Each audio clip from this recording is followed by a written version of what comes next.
Gawat, kenapa lagi deh ya? Itu adik aku yang masih SD katanya diwajibin vaksin HPV dari sekolahnya. Loh, bagus dong. Takut dong, soalnya ada yang bilang katanya bikin gak subur.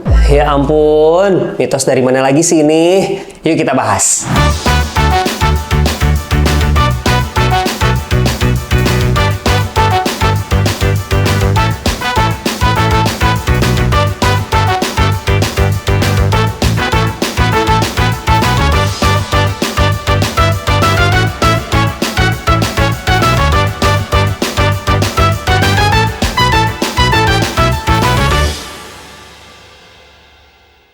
Hai Smart Moms Indonesia, welcome back to Dr. Nika Channel. Nah, kali ini kita akan bahas tentang vaksin HPV atau Human Papilloma Virus yang menyebabkan kanker serviks. Jadi, vaksin HPV sekarang itu sudah sangat berkembang. Dulu cuma ada 2 subtipe yang di cover, kemudian ada 4 subtipe, lalu sekarang sudah berkembang menjadi 9 subtipe yang sudah di cover oleh vaksin tersebut. Smart Moms nggak perlu khawatir ya, karena vaksin HPV ini tidak berisi virus yang hidup, melainkan hanya cangkang virusnya saja yang berisi protein yang digunakan untuk memicu daya tahan tubuh atau sel-sel antibody Smart Moms. Nah, tipe dari virus ini sangat banyak. Bisa jadi ada 100 tipe virus dari HPV. Tetapi jangan khawatir, meskipun tipe dari virus ini cukup banyak, tetapi ada beberapa virus saja yang tergolong high risk untuk bisa menyebabkan kanker serviks. Nah, 9 subtipe ini sebenarnya terbagi menjadi 7 subtipe yang bisa mengcover dari virus-virus high risk tersebut, dan ada cross proteksi di mana ada proteksi silang yang juga bisa mengcover tipe-tipe lain yang tidak terdapat di dalam vaksin tersebut. Sementara 2 subtipe lagi digunakan untuk mencegah infeksi dari virus-virus yang menyebabkan kondiloma acuminata atau kutil kelamin. Nah, virus HPV ini atau Human Papilloma Virus ini bisa menyebabkan kanker serviks, di mana sejak terinfeksi virus ini bisa menyebabkan kanker serviks sekitar 5 sampai 20 tahun ke depan. Pada pasien-pasien dengan HIV positif, maka dalam 5 sampai 10 tahun sudah bisa menyebabkan kanker serviks ini. Tetapi pada penderita yang imunnya normal, maka kanker serviks bisa saja terjadi 10 sampai 20 tahun sejak pertama kali terinfeksi. Oleh karena itu, memang vaksin HPV atau kanker serviks ini sebaiknya diberikan sebelum aktif berhubungan seksual atau secepatnya sebelum terinfeksi. Karena ingat ya,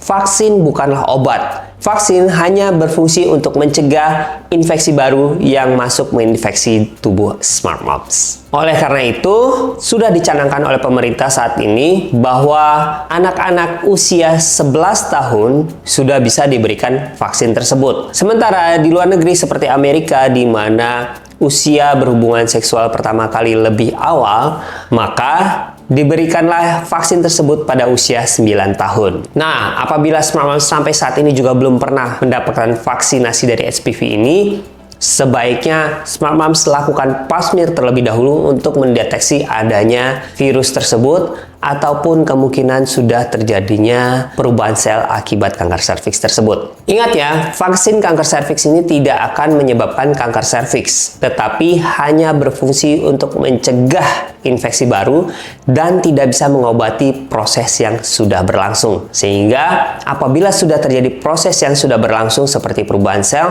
maka harus dilakukan tindakan seperti pemotongan serviks hingga pengangkatan rahim, tergantung dari stadium yang didapatkan pada saat pap smear. Jadi tidak perlu takut untuk vaksin kanker serviks ya. Vaksin HPV ini juga hanya memicu pertahanan tubuh atau sel-sel antibody Smart Moms. Jadi tidak bisa bikin mandul seperti yang sudah dia bilang tadi ya. Mengapa demikian? Karena tidak ada hubungannya dengan ovarium ataupun organ-organ reproduksi setelah vaksin berikut. Jadi fungsinya hanya untuk memicu sel-sel pertahanan tubuh agar pada saat nanti sel-sel virus yang sebenarnya menginfeksi, maka sel-sel antibody Smart Moms sudah mengenalinya dan sudah siap untuk menyerang sel-sel virus tersebut. Jadi, karena vaksin HPV tadi tidak ada hubungannya dengan organ-organ reproduksi, tentu saja siklus haid juga tidak akan terganggu karena vaksin tersebut. Nah, beberapa side effects yang biasanya muncul dari vaksin tersebut seperti pembengkakan di daerah suntikan, kemudian kelayangan, atau hingga pusing dan sakit kepala, bisa juga